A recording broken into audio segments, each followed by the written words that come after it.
Good morning मेरे प्यारे सभी साथियों, आप सभी को वेरी गुड मॉर्निंग। उम्मीद करता हूँ कि आप लोग बहुत अच्छे होंगे, खुश होंगे, तंदुरुस्त होंगे और अपने अपने एग्जाम की तैयारी बेहतरीन ढंग से करते होंगे। ठंडी थोड़ी सी बढ़ गई है, तो अब बैठ के इसकी पढ़ाई कीजिए, अपने एग्जाम की तैयारी कीजिए।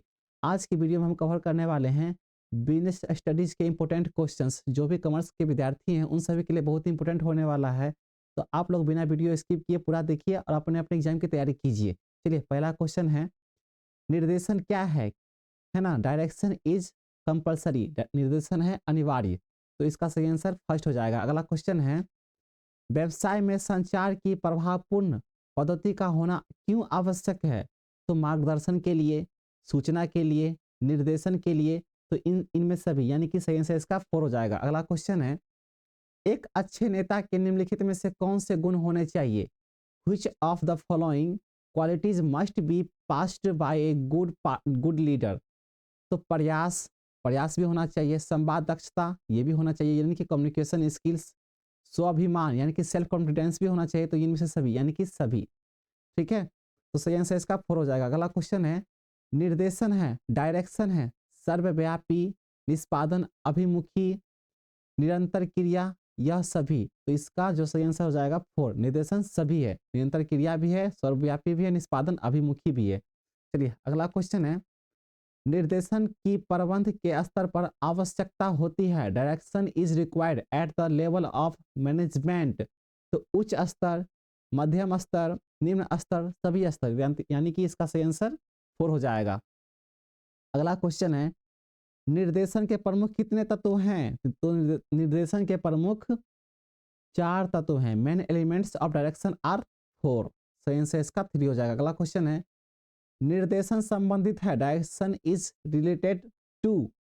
तो उच्च स्तर से, मध्यम स्तर से, निम्न स्तर से, सभी स्तरों से। देखिए, निर्देशन का जो पहले भी क्वेश्चन आया है तो आप अच्छे से रिवाइज कर लीजिएगा। ठीक है, निर्देशन संबंधित है उच्च स्तर से, मध्यम स्तर से, निम्न स्तर से, सभी स्तरों से, यानी कि इसका सही आंसर फोर हो जाएगा। अगला क्वेश्चन है, संदेशवाहन के प्रकार हैं, लिखित, मौखिक, औपचारिक, उपरोक्त सभी। तो इसका सही आंसर हो जाएगा four. Types of communications are written, verbal, formal, all the these. ठीक है, उपरोक्त सभी। सही आंसर इसका फोर हो जाएगा। अगला क्वेश्चन है, प्रभावी संदेशवाहन में बाधा है। Barrier in effective communication is language, यानी कि भाषा, डिस्टेंस यानी कि दूरी, इंडिविजुअल डिफरेंस यानी कि व्यक्तिगत भिन्नताएं। तो ऑल द एबव यानी कि उपरोक्त सभी। इसका सही आंसर फोर हो जाएगा। क्वेश्चन अच्छे से पढ़ना है, उसके बाद टिक लगाना है। ठीक है, ऐसा ना कि क्वेश्चन आप पढ़े ही नहीं और फटाफट टिक लगा के भाग जाएंगे तो फिर गलती हो जाएगा। ठीक है, अच्छे से पढ़िएगा, एग्जाम की तैयारी अच्छे से कीजिए और क्वेश्चंस का जो टिक है वो अच्छे से लगा के आइएगा। ठीक है, चलिए, अगला क्वेश्चन है, ग्रेप वाइन है क्या औपचारिक संचार, संचार में बाधा, समस्ता संचार, अनौपचारिक संचार? तो इसका सही आंसर हो जाएगा फोर। ग्रेप वाइन क्या है? अनौपचारिक संचार है। चलिए, अगला क्वेश्चन है, नेता अधीनस्थों से कम लेता है। The leader takes work from his subordinates, यानी कि चातुर्य से। ठीक है, नेता किससे काम लेता है? तो चातुर्य से काम लेता है। नेता अधीनस्थों से काम लेता है, वहां पे काम लेता होना चाहिए था। चलिए, अगला क्वेश्चन है, पर्यवेक्षक कड़ी है। Supervisor is the link between, किसमें? तो कर्मचारी तथा मध्यम प्रबंध। सुपरवाइजर जब बनता है तो कर्मचारियों से, और उसका जो काम होता है वो मध्यम होता है ना, उसके बाद लीडर होता है। तो इसका सही आंसर हो जाएगा दूसरा। चलिए, अगला क्वेश्चन है, सुपरविजन इज यानी कि पर्यवेक्षण है, आवश्यक यानी कि नेसेसरी। सही आंसर इसका फर्स्ट हो जाएगा। अगला क्वेश्चन है, पर्यवेक्षण प्रबंध का स्तर है। Supervision is the level of management, top level, middle level, low level, all of these यानी कि ये सभी। तो इसमें जो आंसर हो जाएगा लो लेवल, यानी कि निम्न स्तर पर। ठीक है, अगला क्वेश्चन है, निर्देश के तत्व है, एलिमेंट्स ऑफ मैनेजमेंट्स आर, पर्यवेक्षण, अभिप्रेरणा, नेतृत्व, सभी। तो इसका सही आंसर हो जाएगा मोटिवेशन, यानी कि अभिप्रेरणा। ठीक है, अगला क्वेश्चन है, निर्देशन के प्रमुख कितने तत्व है? तो चार तत्व हैं, पहले भी आया शायद। हाँ, चार तत्व हैं। चलिए, अगला क्वेश्चन है, किसी कर्मचारी को एक कार्य से हटाकर दूसरे कार्य पर लगाना क्या है? अगर आप किसी किसी एम्प्लॉय को हटा देते हो और दूसरे जगह पे लगा देते हो तो उसे क्या बोलते हैं? तो ट्रांसफर, रिजाइनेशन, रेजिग्नेशन, बोध, नॉन ऑफ दीज, यानी कि इसका जो हस्तांतरण किया जाता है यानी कि ट्रांसफर किया जाता है, ठीक है। आप उसके पोस्ट से किसी और जगह पे भेजते हो दूसरे जगह पे तो उसको ट्रांसफर करते हैं। सही आंसर फर्स्ट हो जाएगा। देखिए ऐसे ऐसे क्वेश्चंस बहुत ही इजी क्वेश्चंस है, ठीक है, तो आपको खुद से भी समझना है और खुद से टिक लगाना है अच्छे से।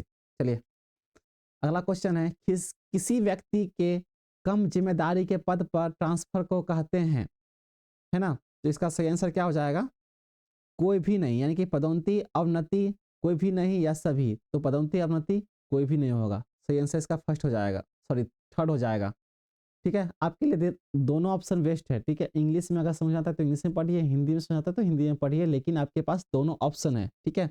ज़्यादातर लोग इंग्लिश में ही समझते हैं, इसके लिए इंग्लिश भी दिया रहता है ना। ये क्वेश्चन मैं फिर से पढ़ूंगा एक बार। Shifting of an employee to a position in which responsibilities are decrease is called none, यानी कि प्रमोशन डिमोशन कुछ भी नहीं। अगला क्वेश्चन है, पदोन्नति और हस्तांतरण कर्मचारियों की भर्ती के मुख्य हैं कार्य, उद्देश्य, स्रोत, महत्व, यानी कि सोर्स जो इसका होता है कर्मचारियों का मुख्य भर्ती होता है, ठीक है। सही आंसर इसका थर्ड हो जाएगा। अगला क्वेश्चन है, नियुक्तिकरण है यानी कि स्टाफिंग इज संगठन का भाग, कर्मचारी, प्रबंधन का कार्य, यह सभी, यानी कि यह सभी होता है तो नियुक्तिकरण क्या है, सभी है। चलिए अगला क्वेश्चन है, मानव संसाधन प्रबंधन से सम्मिलित है, ह्यूमन रिसोर्स मैनेजमेंट इंक्लूड्स, भर्ती है, चयन है, प्रशिक्षण है, यह सभी है तो यह सभी हो जाएगा, ठीक है। ह्यूमन रिसोर्स क्या होता है, भर्ती होता है, फिर चयन होता है, फिर प्रशिक्षण होता है ना। पहले रिक्वायरमेंट, उसके बाद सॉरी रिक्रूटमेंट, उसके बाद सिलेक्शन, उसके बाद ट्रेनिंग, उसके बाद सभी, ये सभी होते हैं, ठीक है। अगला क्वेश्चन है, नियुक्तिकरण उत्तरदायित्व है यानी कि निम्न प्रबंध, मध्यम प्रबंध, उच्च प्रबंध, इन सभी का। तो सही आंसर इसका हो जाएगा इन सभी का, ठीक है। नियुक्तिकरण में होते हैं कि पहले होते हैं निम्न, फिर होता है मध्यम, फिर होता है टॉप लेवल, ठीक है। तो सही है, सॉरी सभी है। चलिए अगला क्वेश्चन है, प्रशिक्षण की विधियां हैं, मेथड्स ऑफ ट्रेनिंग आर, कार्य बदली, कार्य का प्रशिक्षण, प्रशिक्षणार्थी, यह सभी। तो यह इसका सही आंसर हो जाएगा फोर, यह सभी। अगला क्वेश्चन है, मानव संसाधन प्रबंधन में सम्मिलित है, ह्यूमन रिसोर्स मैनेजमेंट इंक्लूड्स, देखिए फिर से आ गया, भर्ती चयन प्रशिक्षण, तो यह सभी है ना। बार बार दिया गया है ताकि आपको याद आ जाए, पिछले भी मैंने पढ़ा था। चलिए अगला क्वेश्चन है, विकास का उद्देश्य है यानी कि objectives of development is, business है ना, बिजनेस बहुत ही अच्छा सब्जेक्ट है, अगर आप उसे पढ़ें तो बहुत ही अच्छी बात है, नहीं पढ़ें तो उसे एक बार प्लीज पढ़ लीजिएगा अच्छे से। विकास का उद्देश्य है योग्यता में वृद्धि, श्रेष्ठ निष्पादन, पदोन्नति के अवसर, यह सभी। तो यह सभी हो जाएगा, ठीक है। Better in performance, opportunity for promotion, increase in knowledge, है ना। विकास का उद्देश्य ये सभी है, तो आंसर इसका फोर हो जाएगा। अगला क्वेश्चन है, कर्मचारियों के विकास में सम्मिलित है, डेवलपमेंट ऑफ एम्प्लॉइज इन्वॉल्व्स, तो क्या हो जाएगा, इन्वॉल्व, पदोन्नति, हस्तांतरण, प्रशिक्षण, यह सभी, यानी कि प्रमोशन, ट्रांसफर, ट्रेनिंग, तो यह सभी हो जाएगा। इस आंसर इसका फोर हो जाएगा। अगला क्वेश्चन है, कर्मचारियों का प्रशिक्षण है, फिर से सेम ही आ गया क्या, कर्मचारियों के विकास में सम्मिलित है और कर्मचारियों का प्रशिक्षण है, आवश्यक, अनावश्यक, अनिवार्य, धन की बर्बादी, तो सही आंसर इसका हो जाएगा नेसेसरी, यानी कि आवश्यक। चलिए अगला क्वेश्चन है, नियुक्तिकरण है यानी कि स्टाफिंग इज संगठन का भाग, कर्मचारी, प्रबंध का कार्य, यह सभी। तो इसका जो है नियुक्तिकरण क्या होता है, सभी होते हैं। चलिए अगला क्वेश्चन है, नियुक्तिकरण पर व्यय किया गया धन है, money spent of staffing is wastage of money, necessary, investment, none of this. तो इन्वेस्टमेंट जो होता है नियुक्तिकरण पर व्यय किया गया धन होता है, तो इसका आंसर इसका हो जाएगा थर्ड। चलिए अगला क्वेश्चन है, अधिकार का हस्तांतरण नहीं किया जा सकता है, ठीक है। तो इसका सही आंसर क्या हो जाएगा, गोपनीय कार्य, यानी कि दैनिक कार्य, गोपनीय कार्य, साधारण कार्य, सरल कार्य, तो इसका जो सही आंसर हो जाएगा गोपनीय कार्य, ठीक है। चलिए अगला क्वेश्चन है, अनौपचारिक संगठन की दशा में सताएं होती है, in case of informal organisation authority are, क्या है, decentralised, centralised, equally distributed, none of this. तो इसका जो सही आंसर हो जाएगा कोई भी नहीं, ठीक है। इनफॉर्मल ऑर्गेनाइजेशन क्या होते हैं, तो कोई भी नहीं, चलिए अगला क्वेश्चन है, कर्मचारियों की स्वेच्छा पर निर्भर करता है, depends on the willingness of employees. तो क्या अनौपचारिक संगठन यानी कि इनफॉर्मल ऑर्गेनाइजेशन, सही आंसर इसका 2 हो जाएगा। अगला क्वेश्चन है, संगठन की प्रक्रिया में कितने कदम होते हैं? तो 6 यानी कि 6 कदम होते हैं। अगला क्वेश्चन है, केंद्रीय क्रम का अर्थ है सेंट्रलाइजेशन रेफर टू, सेंस से क्या हो जाएगा, अधिकार का धारण, रिटेंशन ऑफ अथॉरिटी। ओके, चलिए अगला क्वेश्चन है, संगठन के उद्देश्य को प्राप्त करने के लिए बृहद योजना जानी जाती है, किसमें? नीति रूप में, कार्यक्रम के रूप में, उद्देश्य के रूप में, रणनीति के रूप में। तो यानी कि नीति के रूप में यानी कि पॉलिसी के रूप में। ठीक है, सेंस इसका फर्स्ट है। अगला क्वेश्चन है, अधिकार सौंपने के मार्ग में कठिनाई आती है, in the process of delegation of authority difficulty comes. कितने कितने कठिनाई आती हैं? तो 3 कठिनाई आती हैं। चलिए अगला क्वेश्चन है, संगठन स्वतः निर्मित होता है, ऑर्गेनाइजेशन इज ऑटोमेटिकली फॉर्म्ड, अनौपचारिक, औपचारिक, क्रियात्मक कोई भी नहीं, तो ये अनौपचारिक होता है, informal. Organisation is automatically informal format. चलिए सही आंसर इसका 2 हो जाएगा। अगला क्वेश्चन है, गलत संगठन संरचना व्यवसायिक निष्पादन को रोकती है तथा यहाँ तक कि उससे नष्ट कर देती है, यह कथन का क्या है? यह कथन का ड्रकर है, ड्रकर। सही आंसर इसका फर्स्ट हो जाएगा। अगला क्वेश्चन है, कुंटज एंड ओडोनेल के अनुसार संगठन प्रक्रिया के कितने कदम हैं? तो 7 कदम है।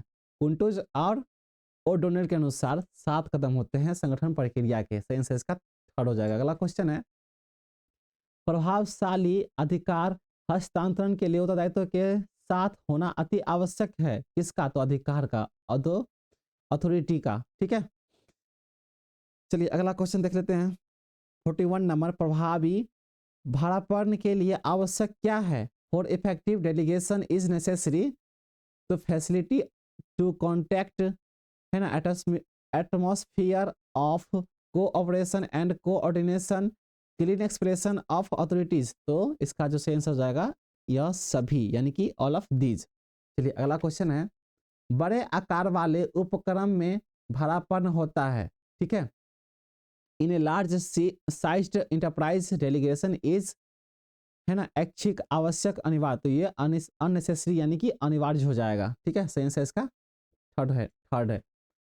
उत्तरदायित्व होता है, रिस्पॉन्सिबिलिटी, है ना, किसी से आप रिस्पॉन्सिबिलिटी होते हो तो किसका होता है? तो ऑफिसर का, अधिकार का। ठीक है, चलिए सही आंसर इसका 2 हो जाएगा। अगला क्वेश्चन है, भाड़ापन किया जाता है, delegation can be done of authority यानी कि अधिकार का। ठीक है, अधिकार का भाड़ापन करते हैं। ठीक है, चलिए अगला क्वेश्चन है, संगठन स्वतः निर्मित होता है, organisation is automatically formed, informal यानी कि अनौपचारिक होता है। ठीक है, चलिए अगला क्वेश्चन है, संगठन में पक्षपात नहीं होता है, there is no favouritism is in organisation. तो फॉर्मल ऑर्गेनाइजेशन यानी कि औपचारिक संगठन नहीं होता है, संगठन में पक्षपात। ठीक है, आंसर इसका हो जाएगा फर्स्ट। अगला क्वेश्चन है, संगठन प्रक्रिया में निहित है समान कार्य का सामूहिकरण, कार्य का विभाजन, उपयुक्त व्यक्तियों को कार्य सौंपा जाना और कोई नहीं। तो ऑर्गेनाइजेशन प्रोसेस इन्वॉल्व इनमें से किसी का नहीं होता है, तो सही आंसर इसका 4 हो जाएगा। अगला क्वेश्चन है, जॉर्ज आर टेरी के अनुसार नियोजन के कितने प्रकार हैं? तो 4 प्रकार हैं। हेनरी फील्ड के अनुसार कितने सिद्धांत है? तो 14। ठीक है, वो भी क्वेश्चन आएगा आने वाले वीडियो में, इसमें शायद नहीं दिया गया है। चलिए अगला क्वेश्चन है 49 नंबर क्वेश्चन, नियोजन में शामिल है, प्लानिंग इन्वॉल्व क्या है? तो क्या करना है ना, प्लानिंग में क्या करना है, कब करना है, कैसे करना है, ये सभी होता है। तो सही आंसर इसका क्या हो जाएगा? सभी। ठीक है, नियोजन करने से पहले हम करते हैं ना, क्या करना है, कब करना है, कैसे करना है। चलिए अगला क्वेश्चन है, कार्यक्रम का निर्धारण आवश्यक है कि वैज्ञानिक के लिए प्रबंध। ठीक है, कार्यक्रम का निर्धारण आवश्यक है किसके लिए? तो वैज्ञानिक के लिए। ठीक है, formal of programming is essential of scientific, तो मैनेजमेंट यानी कि प्रबंध के लिए। चलिए अगला क्वेश्चन है, इतना ही था। चलिए थैंक यू दोस्त, अगर आप मेरे चैनल पर नए आए हैं तो प्लीज़ चैनल को सब्सक्राइब कर लीजिए, बेल आइकन को हिट कर दीजिए ताकि आपको सारे वीडियो नोटिफिकेशन के माध्यम से तुरंत प्राप्त हो जाए। ठीक है, आप सभी को दिल से धन्यवाद। Thank you.